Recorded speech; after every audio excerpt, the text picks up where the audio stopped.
Shalom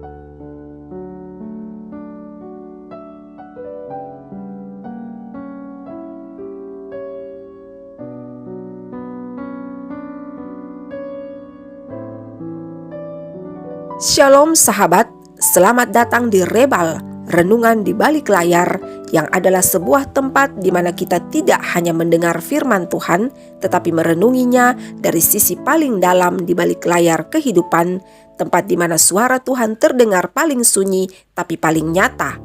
Hari ini kita akan masuk dalam sebuah perenungan yang sangat penting, yang seringkali menjadi pertanyaan banyak hati yang mencintai Tuhan namun bergumul dalam pilihan hidup.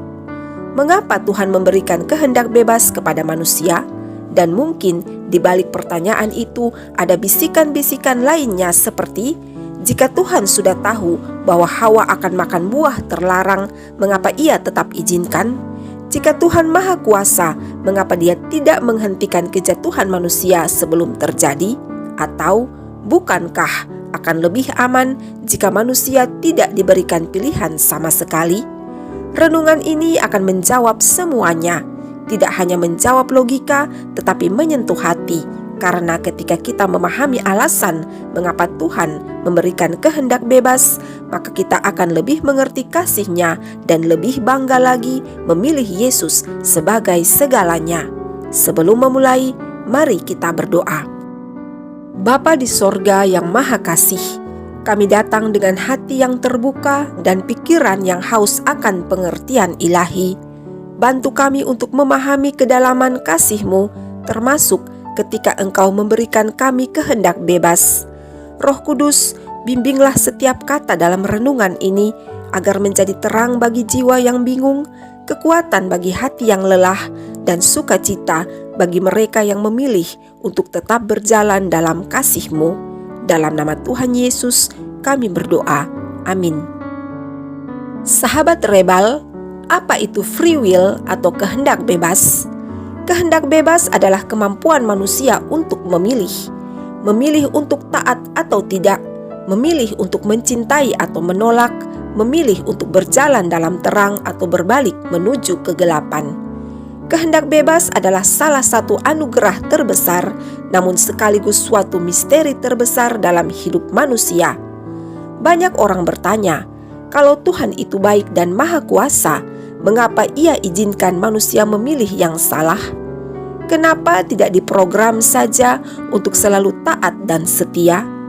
Jawabannya hanya satu, yaitu karena cinta sejati tidak pernah memaksa.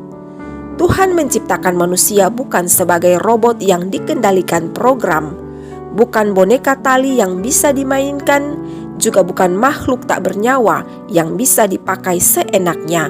Tetapi Tuhan menciptakan kita manusia menurut gambar dan rupanya, dengan kehendak, perasaan, akal budi dan pilihan seperti Dia. Tuhan tidak menginginkan budak, tetapi Dia menginginkan sahabat, kekasih dan anak-anak yang memilihnya dengan kesadaran penuh. Itulah inti dari kehendak bebas, yaitu kemampuan untuk memilih kasih-Nya secara sukarela. Bayangkanlah seorang ayah yang membelikan sepeda untuk anaknya. Dengan penuh cinta, sang ayah mengajarkan anaknya cara mengendarai sepeda itu. Tapi pada saat yang sama, ia tahu bahwa anaknya bisa jatuh, bisa luka, dan bahkan bisa mengendarai sepeda itu berlawanan arah. Lalu seseorang bertanya kepada si ayah, "Kalau begitu, jika Anda tahu apa yang akan terjadi dengan anak Anda, mengapa Anda tetap memberikan sepeda itu?" Dan sang ayah pun menjawab, "Ya benar, saya tahu itu, tapi saya akan tetap memberikan sepeda kepada anak saya, karena tanpa sepeda itu, maka dia tidak akan bisa belajar untuk mengendarai dan tak pernah bisa menjelajahi dunia." Sahabat, demikian juga Tuhan. Dia tahu bahwa memberi kehendak bebas berarti memberi ruang untuk luka, dosa, dan bahkan pemberontakan. Tetapi Dia lebih menghargai cinta yang datang dari hati yang bebas daripada kepatuhan dari hati yang tidak punya pilihan. Karena cinta sejati hanya berarti jika itu pilihan, bukan paksaan. Berikut kita akan melihat beberapa tindakan free will yang tercatat dalam Alkitab. Yang pertama, Hawa dan buah pohon pengetahuan. Kisah tentang Hawa bukan hanya sekadar kisah pelanggaran, tetapi potret pertama tentang kehendak bebas manusia. Tuhan memberi perintah, jangan makan dari pohon pengetahuan yang baik dan yang jahat. Tetapi Tuhan juga tidak membangun pagar kawat berduri di sekeliling pohon itu. Mengapa? Karena kehendak bebas harus diuji. Cinta sejati harus punya pilihan. Saat Hawa melihat buah itu baik untuk dimakan, dia memilih dan pilihan itu membawa konsekuensi. Namun, meski manusia jatuh, Tuhan tidak pernah menyerah. Di balik kehendak bebas manusia, Tuhan juga punya kehendak penebusan. Yang kedua, Yosua dan bangsa Israel.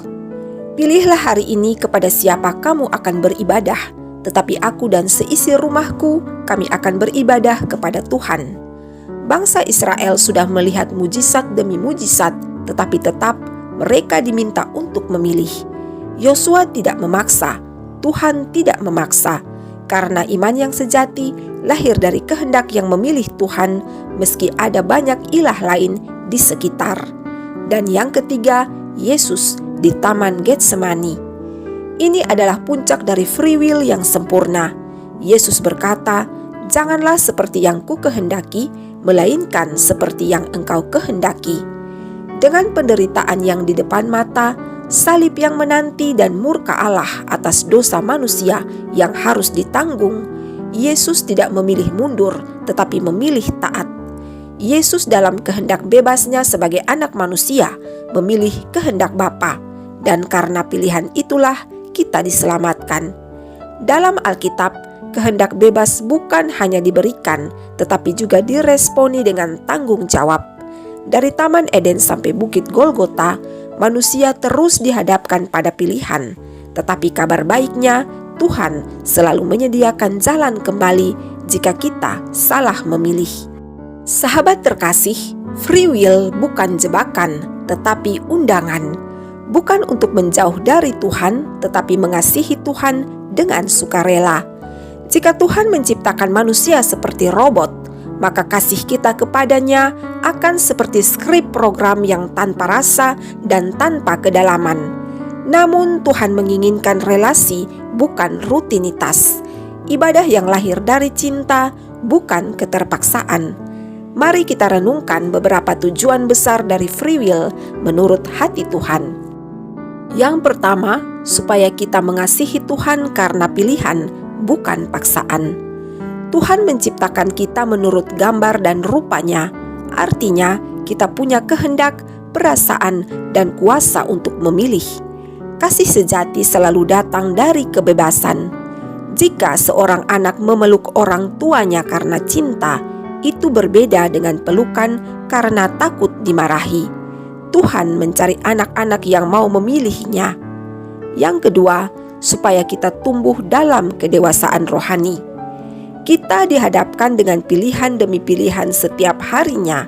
Di antaranya, pilihan untuk mengampuni, pilihan untuk tetap setia, untuk bersaksi, dan menjaga kekudusan. Semuanya itu adalah latihan bagi jiwa. Free will membuat iman kita bertumbuh, bukan karena tidak pernah gagal, tetapi karena kita terus memilih bangkit dan taat. Tanpa free will, kehidupan rohani kita akan kering dan mati. Yang ketiga, supaya kebaikan kita bernilai kekal. Kita tidak diselamatkan oleh perbuatan baik saja, tetapi perbuatan baik yang dipilih secara sadar yang mencerminkan kasih dan ketaatan kita kepada Tuhan. Di antaranya, setiap senyuman yang dipilih saat hati ingin marah dan setiap kata penguatan yang dilontarkan meski hati sedang letih. Itu adalah buah dari kehendak bebas yang dipersembahkan kepada Tuhan. Dan yang keempat, supaya nama Tuhan dimuliakan lewat pilihan kita. Kita sementara hidup di tengah dunia yang gelap dan penuh kompromi. Tapi ketika kita tetap memilih untuk hidup benar dalam kasih dan kekudusan, maka dunia akan melihat bahwa Tuhan layak untuk dipilih. karena free will kita adalah panggung tempat karakter Kristus dinyatakan. Jadi, kehendak bebas bukanlah kelemahan rancangan Tuhan, melainkan itu adalah mahkota kehormatan yang Tuhan berikan supaya kita dapat memilih, mengasihinya dan taat kepadanya serta hidup dalam kemuliaannya. Free will bukan hanya konsep teologis, tetapi realita hidup yang kita jalani setiap hari. Setiap pagi saat membuka mata, kita sudah diperhadapkan pada pilihan, bersyukur atau mengeluh, mengasihi atau menghakimi, dan dekat dengan Tuhan atau menjauh. Berikut adalah beberapa aplikasi nyata kehendak bebas dalam kehidupan sehari-hari. Yang pertama, dalam pikiran dan perkataan. Kita bebas memilih apa yang kita pikirkan.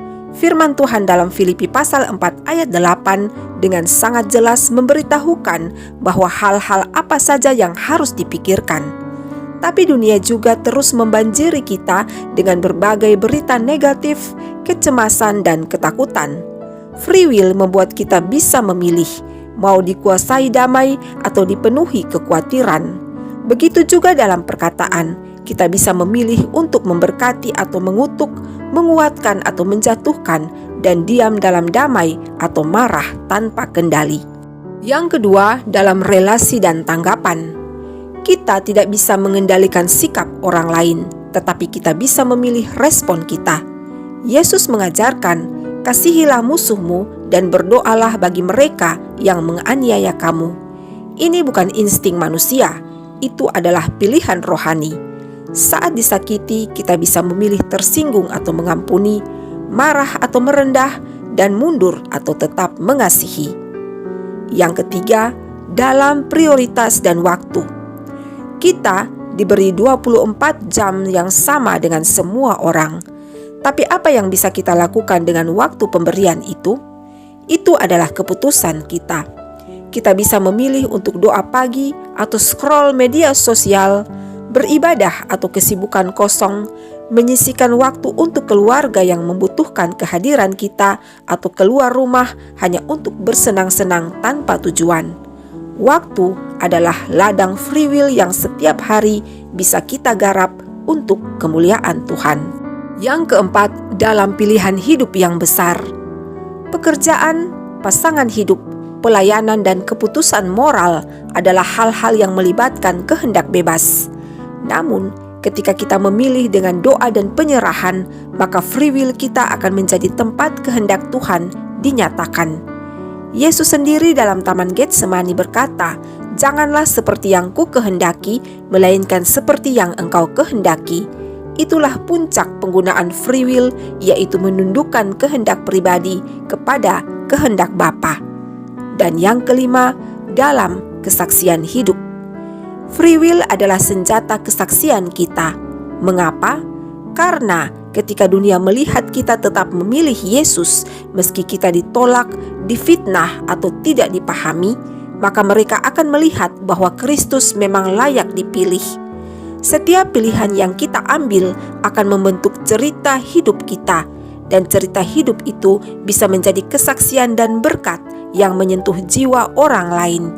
Free will adalah lampu sorot dalam kegelapan dunia yang menunjuk pada satu pribadi, yaitu Yesus Kristus, Tuhan dan Juru Selamat kita. Sahabat terkasih, free will adalah anugerah suci yang tidak bisa dianggap remeh. Ini bukanlah tanda bahwa Tuhan acuh tak acuh, melainkan tanda bahwa Tuhan begitu menghargai manusia sebagai pribadi yang utuh, bukan boneka yang tanpa kehendak. Tuhan bisa saja menciptakan manusia yang tidak berdosa, tidak bisa salah, dan tidak bisa menolak Dia. Tetapi apakah itu kasih? Tidak, itu bukan kasih, itu penjara. Karena kasih yang sejati selalu memberi pilihan, dan di dalam pilihan itulah nilai ketaatan, cinta, dan pengorbanan menjadi nyata. Yesus adalah bukti bahwa Allah menghormati kehendak bebas kita. Ia tidak memaksa masuk, tetapi Ia mengetuk, dan keputusan untuk membuka pintu atau tidak ada pada kita.